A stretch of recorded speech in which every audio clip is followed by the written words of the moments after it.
இத நீ கட்டக்கூடாது, நான் தான் கட்டணும். சரி கட்டுங்க. அம்மா தாயி, இத உனக்கு கொடுத்தனுப்புறதுக்கு வேற ஆளே கிடைக்கலையா? இவருக்கு ஒரு அக்கா தங்கச்சி இருந்திருந்தா கல்யாணத்தை பத்தி தெரிஞ்சிருக்கும், தாலியை பத்தி தெரிஞ்சிருக்கு. இவனே ஒரு உலகம் தெரியாதவன், இவங்கிட்ட போய் இதனை கொடுத்து அனுப்பி இருக்கிறிய. நல்ல வேலை பெரியவர் நம்ம சீட்டை கிளிக்காம விட்டாரு. இனிமே பெரியவர் முன்னால போய் நிக்கணும்னா நம்ம 2 பேரும் புருஷன் மூட்டாடியா தான் போய் நிக்கணும். ஐயையோ,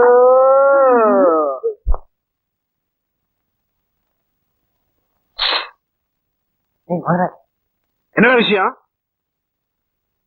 ஐயா, நாளைக்கு பொண்ணு பார்க்க போறேன். சின்னையா கிட்ட கொஞ்சம் பணம் கேட்டிருந்தேன், அதான் வந்து பார்க்க சொன்னாரு. இரு அனுப்புறேன். உள்ள விடுறவங்கள.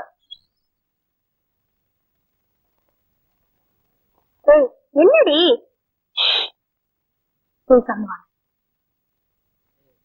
மேல பாரு, அதான் முதலாளியோட தங்கச்சி.